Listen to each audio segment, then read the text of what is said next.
C'est vrai, le certificat de qualification professionnelle, ou CQP, est une certification qui permet au salarié de valider ses compétences et ses acquis professionnels.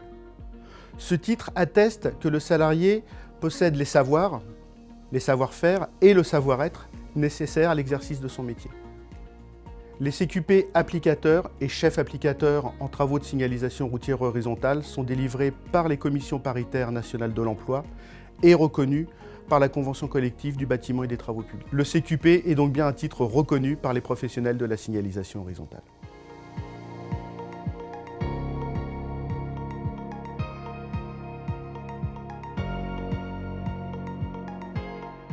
Donc c'est vrai, la certification a été créée par des professionnels pour des professionnels. L'ensemble des savoirs et des savoir-faire à valider dans le cadre du CQP applicateur ou chef applicateur correspondent aux attentes des professionnels du marquage routier. Les compétences acquises permettent de répondre aux besoins, aux attentes et aux exigences des professionnels.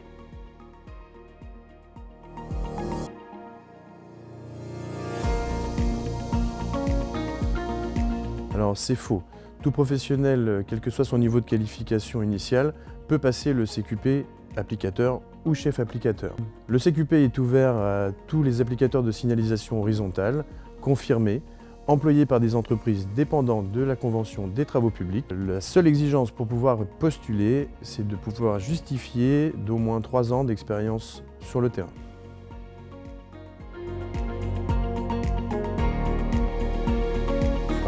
Le CQP permet de certifier officiellement les acquis de l'expérience professionnelle.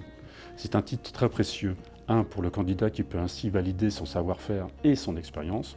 2, le CQP permet au salarié d'attester de son expertise auprès de son employeur actuel ou faire valoir sa qualification auprès d'un futur recruteur. Pour le salarié, le CQP est donc un véritable atout pour sécuriser son parcours professionnel. C'est faux. Pour l'entreprise du candidat, le CQP offre de nombreux avantages. Le CQP est une opportunité pour l'employeur de valoriser le savoir-faire de ses employés et de favoriser leur évolution professionnelle. Il permet également de fidéliser ses employés en renforçant leur qualification. Enfin, c'est un outil de communication en termes d'image qui peut mettre en avant les qualifications de son personnel vis-à-vis d'un client. D'ailleurs, ces compétences font partie des prérequis de la norme NF Service. Vrai. Tout salarié qui souhaite valider les acquis de son expérience professionnelle par le CQP doit en faire la demande auprès de son employeur. C'est l'employeur qui doit inscrire son salarié à l'examen en envoyant une demande d'inscription 3 mois avant la date d'examen souhaitée. Cette demande d'inscription doit se faire auprès du CER, syndicat des équipements de la route, qui coordonne les demandes et assure le lien avec le centre de formation spécialisé pour le passage de l'examen. 2 mois avant l'examen, le CER confirme la demande d'inscription et adresse à l'employeur un dossier de candidature.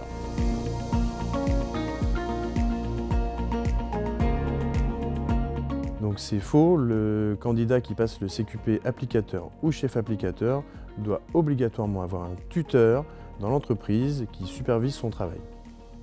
Le tuteur a plusieurs rôles auprès du candidat. D'abord, co-signer son dossier de candidature et l'accompagner tout au long de sa formation. Il doit également remplir le carnet de validation de ses compétences afin de l'évaluer sur plusieurs critères. Le tuteur est donc un acteur essentiel de la validation du CQP. Alors, c'est vrai et faux. En fait, ça peut être très rapide puisque le syndicat des équipements de la route et le centre de formation organisent des sessions chaque année. Mais par contre, il faut quand même du temps parce qu'il faut du travail pour le préparer. Il y a un rapport de chantier à écrire sur la description d'un chantier de signalisation horizontale et également la préparation aux épreuves de l'examen. Pour ce faire, il est possible de suivre une formation qui nous prépare au QCM et à l'entretien oral.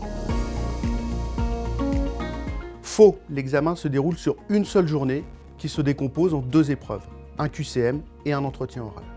Le candidat répond tout d'abord à un questionnaire à choix multiples d'environ 60 questions qui permet d'évaluer ses connaissances théoriques. Ensuite, le candidat s'entretient pendant 20 minutes avec un jury de professionnels de la signalisation horizontale composé de 2 personnes du collège salarié et 2 personnes du collège employeur. Le candidat s'entretient avec le jury sur les pratiques de son métier en s'appuyant sur son rapport descriptif de chantier et son carnet de compétences. Le jour même, le jury délibère sur le résultat de l'examen, résultat qui est communiqué par courrier par le syndicat des équipements de la route.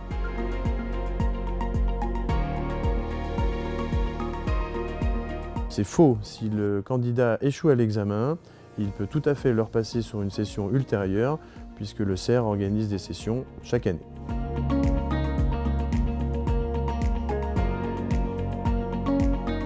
Alors c'est faux, le candidat n'a rien à débourser. C'est son employeur qui prend en charge les frais d'inscription, l'appointement du candidat, mais également les frais d'hébergement et les frais de déplacement.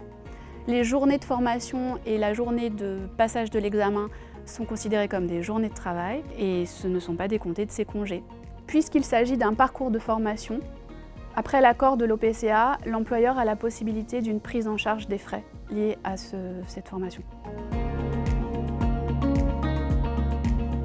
C'est vrai. Chaque année, les professionnels de l'assignation horizontale, du secteur privé ou du secteur public sont de plus en plus nombreux à valider leurs compétences en passant leur CQP applicateur ou chef applicateur. En moyenne, 75% des candidats réussissent l'examen et obtiennent leur CQP. Alors, n'hésitez pas à valider vos compétences et à envoyer rapidement votre demande d'inscription.